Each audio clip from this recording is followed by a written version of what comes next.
Good afternoon, everyone. My name is Michael Miscoe. Those of you on the West Coast, good morning. I'm a healthcare attorney, and today we're going to talk a little bit about Medicare revocations. There's an uptick in cases because Medicare is paying much more attention to its credentialing databases and revalidating information that's in those databases. And I've had a couple cases come across my desk recently, which suggested that we might want to spend a few minutes talking about this particular issue. There's a number of reasons why Medicare would revoke your credentials, which then eliminates your ability to bill Medicare. One reason, and the simplest reason, is that you don't bill Medicare usually for a period longer than a year. So if you've taken the step of moving your practice into the totally palliative, non-covered preventive maintenance or non-manipulative forms of adjusting in order to avoid billing Medicare, and you don't send claims to Medicare for longer than a year, then Medicare, seeing that you're no longer submitting claims, will revoke your Medicare credentials under the premise that you're no longer going to bill.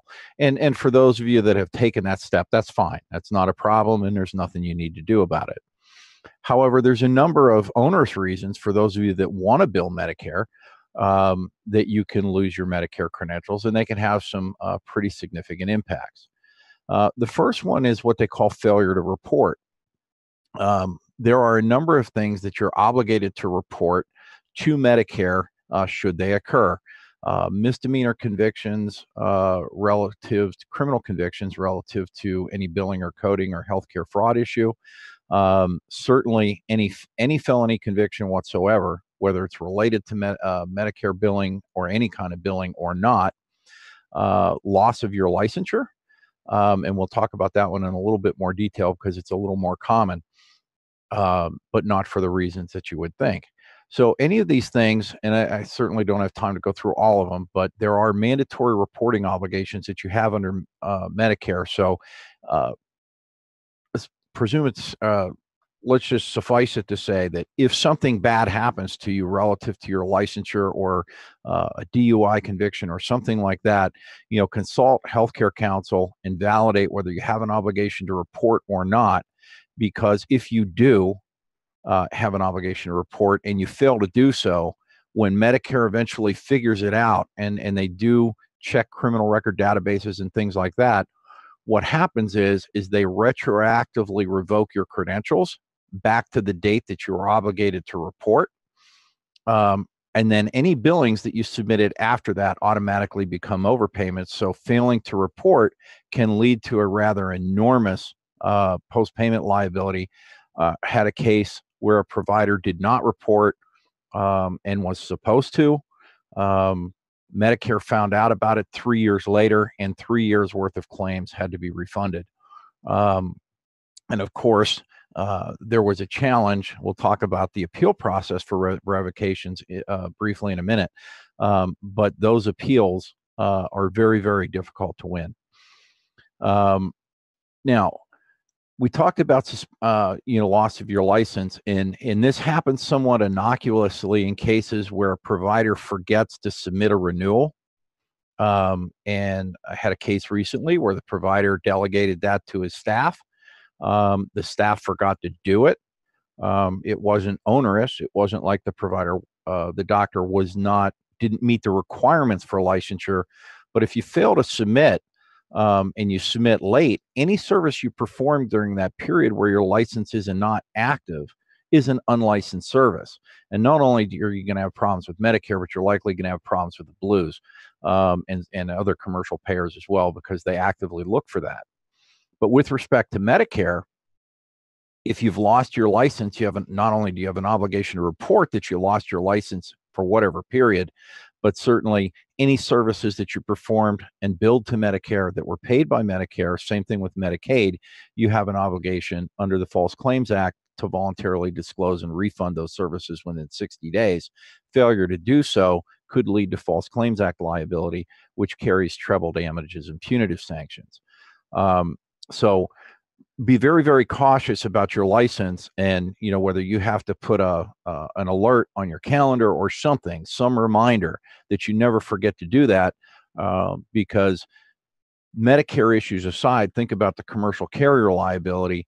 And it's one of those cases where we have absolutely no argument on appeal, because if you technically were not licensed at the time you rendered the service, in all 50 states, no insurance carrier has an obligation to provide reimbursement for those services, even if your licensure board isn't that upset about it. Maybe they make you pay a late fee or something, but if they carry you as having a lapsed license for any period of time, Medicare can pick up on that, and they can revoke your Medicare billing privileges for failing to report that.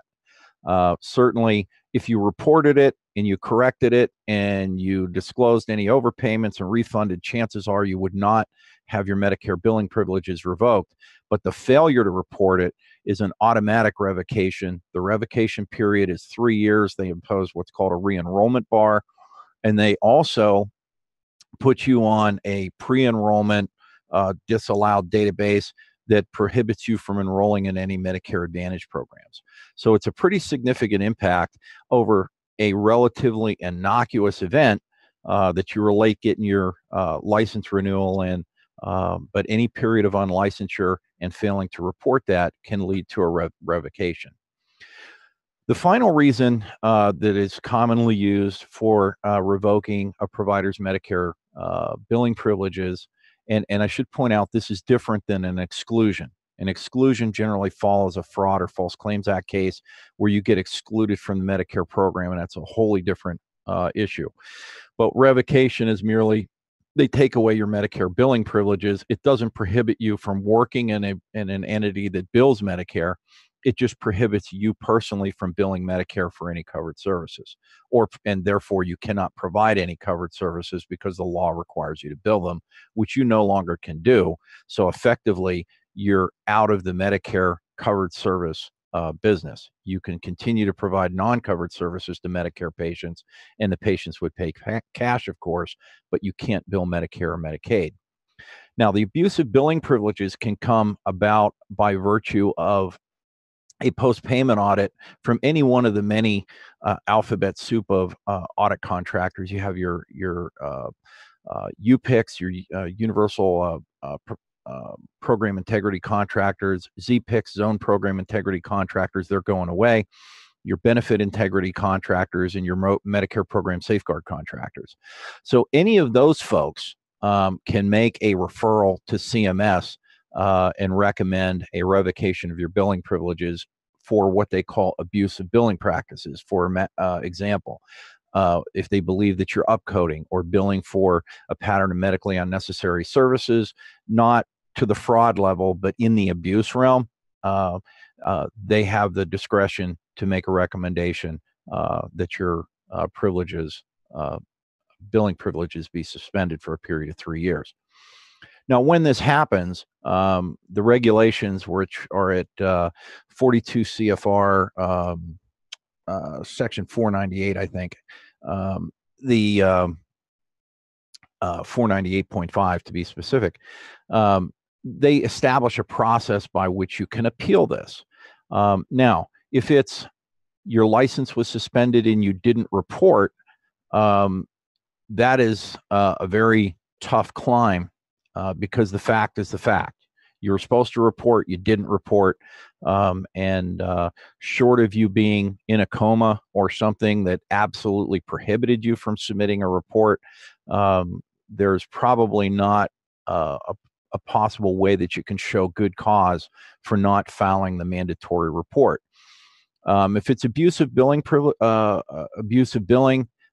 in those cases, you know, as you run those cases through appeal, you can request a reconsideration on the revocation. And basically what happens is that you're not only appealing the determination of the overpayment, but you're also appealing the revocation. Fortunately, we don't see that happen very often. The conduct would have to be pretty extreme, meaning it would be conduct that went up to the Department of Justice that they evaluated, and they elected not to prosecute either civilly or criminally. Doesn't happen very often, but when it does, your expenses are more significant because you're managing not only the appeal of the overpayment determination, but the appeal of the revocation. The other thing that you have to understand, and then after the reconsideration, I should point out there's another level of appeal. It's an administrative law judge appeal, but unlike when you're appealing an overpayment determination, ultimately goes to the Office of Medicare Hearing and Appeals. This goes directly to the CMS Departmental Appeals Board and their administrative law judges. It's a much more formal process, which means it's a little more expensive to do. And again, in most cases, I don't recommend providers do the appeal process only because it's enormously expensive, it's very time consuming, and your chances of winning as a general concept are about 1 in 1,000.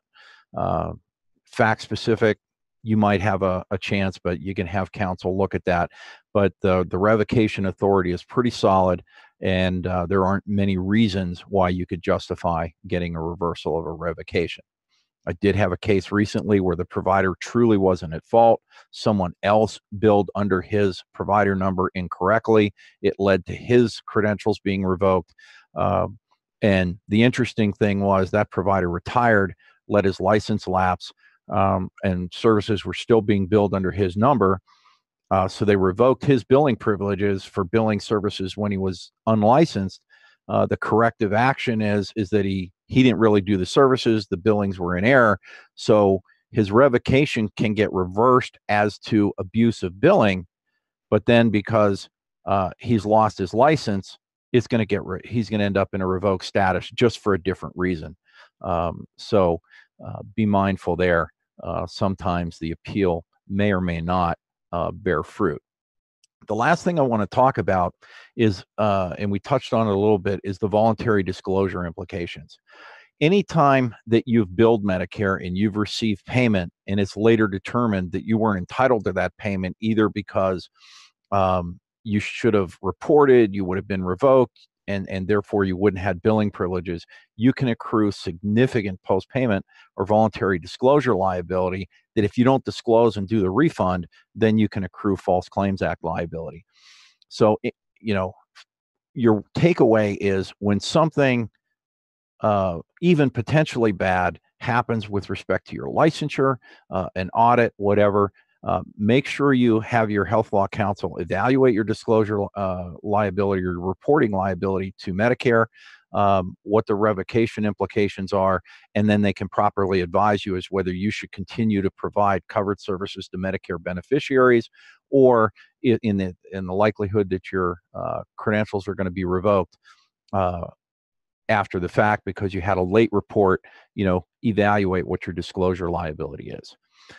That's all we have time for today. I hope that was informative. Certainly, we could take a lot more time on that. Next week, Dr. Sharon McAllister is going to be up. Certainly appreciate you tuning in. And for those of you that I won't see till after the first of the year, have a Merry Christmas, Happy Holidays, a Happy New Year, and we'll see you next year. Thank you.